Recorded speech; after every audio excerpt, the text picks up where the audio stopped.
Good morning. Welcome to the third. We finished a week. Wow. The third episode of Valley Vision. I'm Abby Alonzo, Joe Mitchell behind the camera. He is a little sick. I'm going to air him out. So if he sounds rough, forgive him. He's been working his butt off to get all of our shows out, so we appreciate you. Sorry you're feeling bad, but he does sound really rough. Just letting y'all know before he starts talking. We've got a lot about football, of course. We're going to keep talking football because that first game is 16 days away. So Brian Kelly gave some good information at the presser. We're going to talk about Hailey Van Lith, Tre Morgan, Angel Reese, and even some NFL Justin Jefferson, Ryan Clark drama/debate going on. We've got a lot of fun stuff today. But before we get started, make sure you hit that sub button. We're a new show.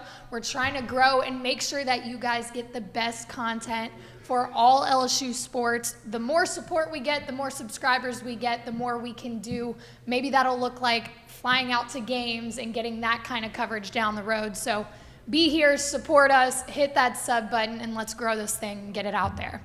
Major Burns gave kind of like a speech at practice yesterday. LSU football actually posted it, which I was kind of surprised about because they don't normally post that kind of stuff where he basically stepped up and said, my bad today, y'all. Like, I'm not going to get out of line. When I talk, it's going to be pretty much positive. I need to be a leader for y'all, and I'm going to step into that role. LSU football posted that to Instagram, and you can see Brian Kelly in the background. He looks very pleased with the way that Major Burns stepped up and said that, took accountability.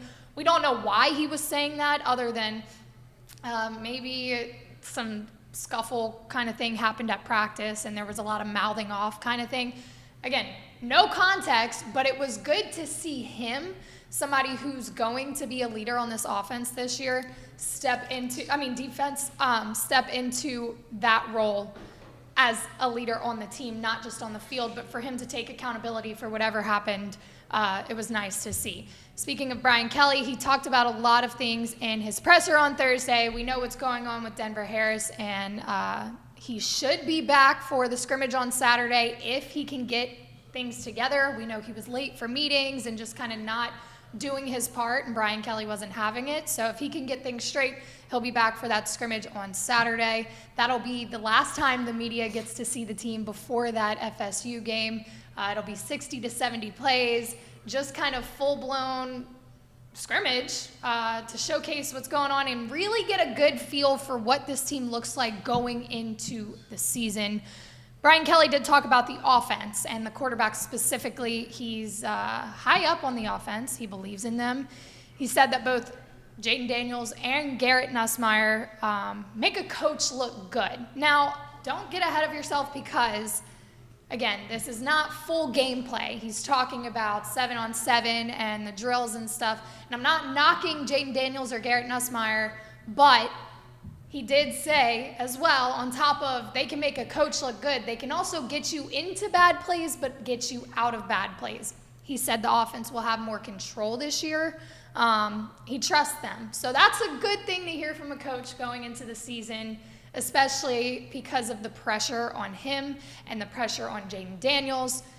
He trusts them. He's giving them more control to throw the ball, to run if they need to. Again, more good news. That's all. Yeah, that's huge.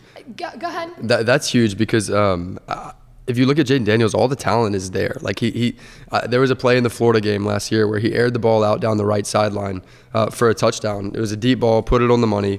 But it just looked like a lot of the season he was uncomfortable in the pocket. He wanted to scramble, but he has the talent to air it out. So if he really is more in charge of the offense and he can settle into that role and play a game that he's comfortable with and not feel like he's trying to learn week to week, it could be really dangerous. Yeah, I think that tells you a lot for the head coach it kind of makes me feel better as a fan to hear Brian Kelly say, yeah, we're giving them more control, because that tells me, oh, he's kind of fallen into this quarterback role a little bit more if Brian Kelly is saying, hey, I'm going to let you run this. I trust you. We like where we're at. Switching over, women's basketball. We talked a lot about them from March to pretty much June. The star power on that team. You grabbed Hailey Van Lith over the offseason. This is going to be a powerhouse. This team, I'm so excited to watch. I don't think I've ever been so excited to watch college women's basketball. And that's not a knock at college women's basketball, but like, golly, man, just what they're doing off the court, on the court, Kim Mulkey, it's different. But Van Lith will be playing with the USA U24 Women's Series team. They'll play Romania, Canada, and New Zealand today and tomorrow. I believe it starts at 3:30. I'll have to double check that. But they have 3 games. It's a very talented team. And the goal for this series is actually to qualify for the 2023 FIBA Women's Series Finals, which will be in Mongolia September 16th and 17th. So that'll be streamed on FIBA on YouTube. So if you want to check out what LSU is getting in Van Lith, I mean, you saw her last season, you know what she's capable of, but maybe just check in, see how she does with the USA team. That's exciting to have an LSU Tiger kind of going after a title like that during the offseason, representing the United States is another honor. Just add it to the list of all the incredible things that the LSU athletics have done this past season. Speaking of another guy that's done a lot for LSU in his season this year, Tre Morgan. He's with the Tampa Bay Rays now, but he's another one. We talked about Dylan Cruz. We talked about Paul Skeens. You've got Gavin Dugas going off. Tre Morgan. He's batting .345, .441 on-base percentage. He's got 1 singular strikeout in 34 plate appearances. And, I mean... Yeah, that's unbelievable. What? I just said that. I wish I was good at math because I would love to run the numbers on that and see the percentage. That is insane. He's splitting his time between first base and left field, which you saw him mostly at first base whenever he was here. But for him to have the versatility to be able to play in the outfield, play in the infield, and then show up to the plate the way he is, that's another one I think you're going to see move up. He already did move up. I think it'll happen again. It really is incredible. I know I keep saying this, but the skill and the talent, specifically on this LSU baseball team, you're going to see them all over professional baseball, all over, making names, leaving marks. It hasn't even been what? I went to Omaha. Omaha was what? June. It's August. 2 months later, and they're already cracking things out in pro ball. So that's nice to see. Keep an eye on Tre Morgan doing good things. We'll have some more updates and keep you posted on everything going on with not just athletes here, but we like to keep track of them after they leave LSU because they had such an influence while they were here. Why not keep up with their journey, especially if they're doing good things? And for today's Tiger Tea, I don't think I ever really explained what Tiger Tea was, so I'm just going to give you a little bit of a breakdown. Basically, as much as we love to look at these athletes in their sport and on the court and on the field, we like to keep up with them outside of their sport because they are incredible people with a lot of influence and they do a lot of good things in the community and for themselves. So we want to make sure that you guys are getting both coverage, what they do and who they are.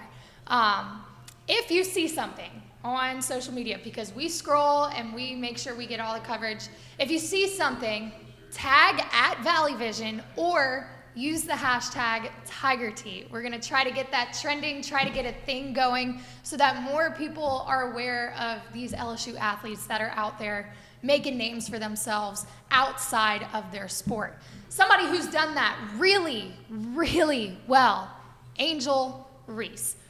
The influence she's had on the college athletics community, the LSU community, women in sports has been undeniable and admirable. I mean, they're opening up basketball courts in her name. She's in music videos. She's all over the place. And she just recently came out and said she wants to pursue modeling along with a professional basketball career, which that's hard to do because as a female athlete, you're looked at as a woman, but also you're known for your sport. And you aren't supposed to have this kind of model influence that Angel Reese wants to have. And she came out in an interview and said, I want to push the new narrative of being able to be cute off the court, but when you get on the court, just being able to ball. Love it. That's a message that should be pushed to young women, that you can do both. You can be an incredible athlete and still look good and do your thing outside of your sport. So if anybody can do it, it's Angel Reese. I don't doubt it. I know she's taken incredible pictures. She looked great at the ESPYs. Get after it, girl. We're here for you. And we're going to round off with some NFL talk. Ryan Clark came out on his show and said something a little bit controversial for LSU fans. And I think it's because it was taken a different way than he meant it, because he has a point here. He said, I'm going to say this as an LSU guy talking about another LSU guy and comparing him to a Georgia guy. George Pickens is much more talented than Justin Jefferson. Now, that fired up a lot of people. There are angry LSU fans, Justin Jefferson fans, all over the internet because they're like, what do you mean Jets is like top notch, like best receiver in the league? How could you say that? That's an LSU guy. Like, what are you doing? He doubled down, went on Twitter and said, dear people who are upset that I said George Pickens is more talented than Justin Jefferson, you are behaving as if I said he was better. I'll give you another one. Aaron Rodgers is much more talented than Tom Brady. Oh, by the way, Brady is the greatest to ever play the position. If you understand the second, it should help you with the first. So his point here being that George Pickens is more talented, not better. Justin Jefferson, overall, Ryan Clark believes, is the better wide receiver.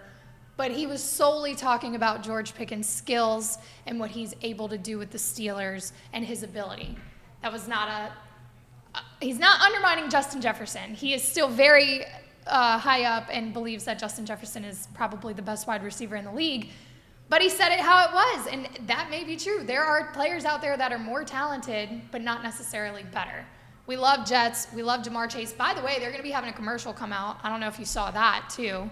Jamar Chase and Justin Jefferson were filming something for the NFL. It was like a tease on Twitter. Yeah. They didn't really say what it was, but that'll be cool to see. The LSU influence is insane. I mean, you've got people riled up from one end of the country to the other about Ryan Clark making this comment about George Pickens, which I think that's more of a compliment than anything. Oh, yeah. Like, there's a reason Justin Jefferson was a 2-star and George Pickens was a 5-star. Right. Like, the talent differential is clearly there, but Justin Jefferson's football IQ, his work ethic, his route running, his ability to catch the ball, the profile for Pickens is better, and he is more talented on paper, but the fact that Justin Jefferson's doing what he's doing at such a high level, that's the ultimate compliment. I mean, you see that all throughout sports, though. The underdogs come out and beat out the more talented, skilled guys.